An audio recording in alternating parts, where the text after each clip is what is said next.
Our hope was to now have seated before you a panel of young adults who would then address adolescent sexuality, talk about their peers, talk about what they observed, etc., etc. Our panel of young adults consists of Jessica Lewis. And Jessica Lewis. Part of it has to do with college holidays, and part of it has to do with people's terror, or embarrassment, or why would they talk to a bunch of old farts like us? Jessica's in her first year at NYU. She's a singer, a dancer, an actress, and we're really delighted that she is willing to share a bit with us. And I think this will be more dialogic. And diabolic. Why don't you come on up?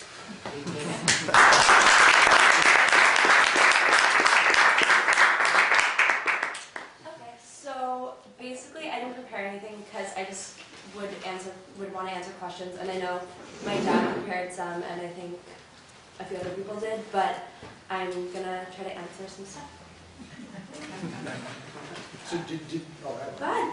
did you, who tried to approach the other young people? Were you the second person? Me. Can you talk a little bit about how that went? Yeah, I tried to ask my friends. I asked my friends, and no one really wanted to do it. What did you tell them that it was? I mean, it's always a little complicated trying to explain origami to a bunch of teenagers because you get into the whole sexual aspect of it, and kids start going, "That's kind of strange."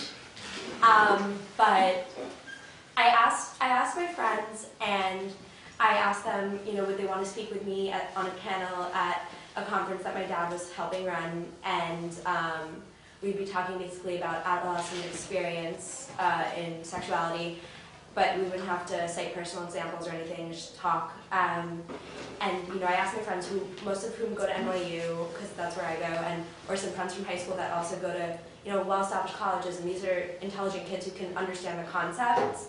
But people were just too uncomfortable, even the ones who are performers like me, even the ones who are really comfortable with public speaking. So they just didn't want to, and I even told them that they might get paid, and they still didn't want to. So.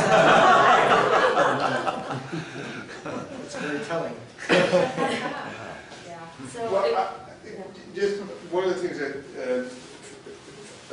I was talking about, it's also, I was curious whether you felt that if this had been organized as something that you and another group of teenage adolescents or young adults was running, whether you would have gotten a different response.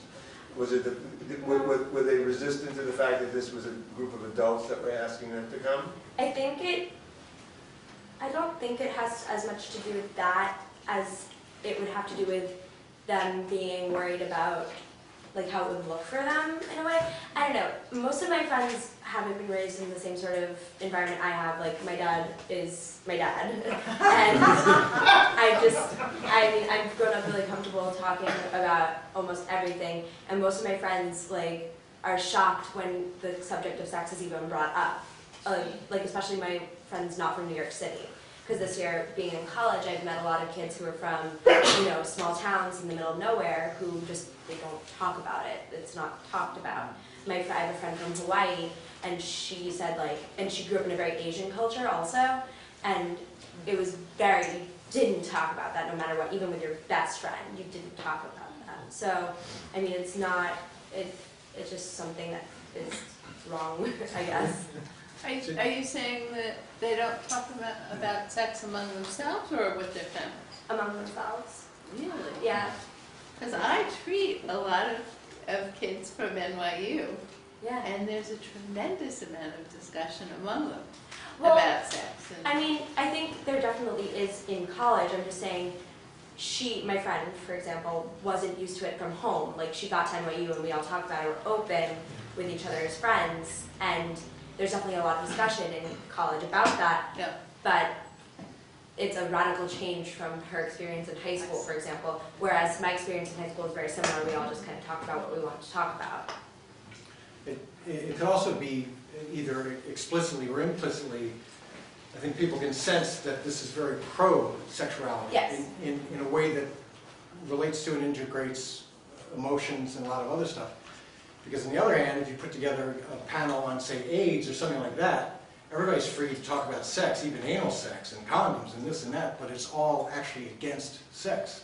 You know, it's Right. not, it doesn't bring it out in that positive thing. So anyway, that's my experience, and I'm a lot older, so I was curious if that kind of jived with, you know, if that makes sense to you. Yeah, no, that makes sense. I mean, I think the fact that they would be amongst people that are comfortable discussing it when they're not necessarily so comfortable discussing it is definitely a factor in them not wanting to do it.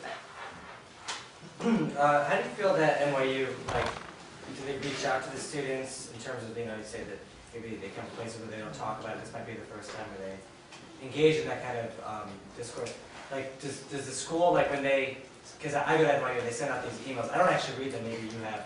Yeah. So that's like sex tips or ask the sexpert. Yeah. I'm not sure, how long do you think that actually reaches? Or like, See, is that okay, within something everyone that's deletes those emails. engaging? And they have this little booth called Ask the Sexpert every Tuesday at Kimmel. You've seen that? Yeah. But they put a big bowl of chocolate there. We sent you to a school like this?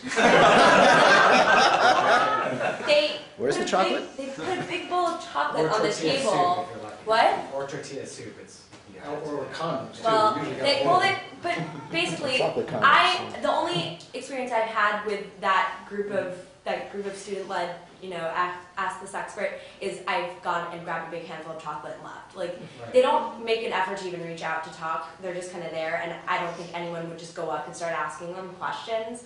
So I think that's an unrealistic thing. And I mean, like in my dorm, for example, I'm in a freshman dorm, so it's all freshmen, and my dorm is like the nerdy dorm. So they have, like, our RAs are really involved, and they put up a big board about like sex and like condom usage, and they have like all the RAs make a big point of saying they have condoms, and you know, then they have like, you know, they had this thing called like sex extravaganza, where they were just like saying like, come and ask your questions. But in that kind of form, I don't think people are going to ask real questions. I think they're going to make fun of it and fetishize it, and I don't think it's going to be really legitimate. When you talk, Sorry. one of the things we talked about earlier today was sort of the history of, you know, historical context, and you've kind of grown up at least with 8 years of Bush and, you know, Yeah. right-wing politics and all of that.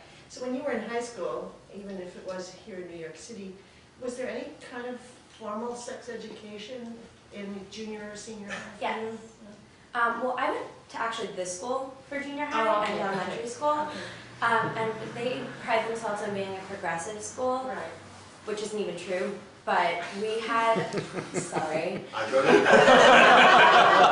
You wasted all that money. I've been buying my money back from home.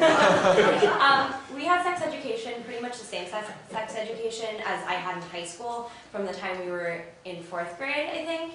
But at the same time, I never got anything from sex education because my mother is a nurse and a midwife, so I have that stuff ingrained in me from, I don't even remember learning it. And of course my dad has also been involved with teaching me that since I was little. But in terms of formal sex education, I had that in elementary school, I had that in middle school, and I had that in high school, but they waited until senior year for us to take 1 semester of sex education, which is too late.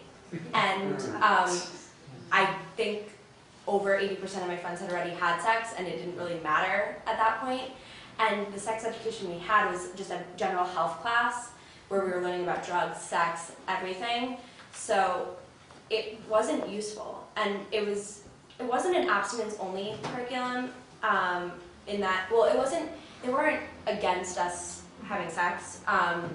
They realized that it was a real thing, and I actually had a good teacher who was a really nice guy and supportive. I mean, he was a gym teacher, which is the classic, like, your gym teacher teaches you health, which is odd. But he was actually a nice guy, and he explained a lot of stuff, but he also came into it under the assumption that we all kind of knew it already. And so he didn't try to teach us anything in, like, More advanced. more advanced, yeah. When you talk with your friends, or when you say you talk with your friends about sexuality, is it more about techniques and the how to and what to do and things, or is it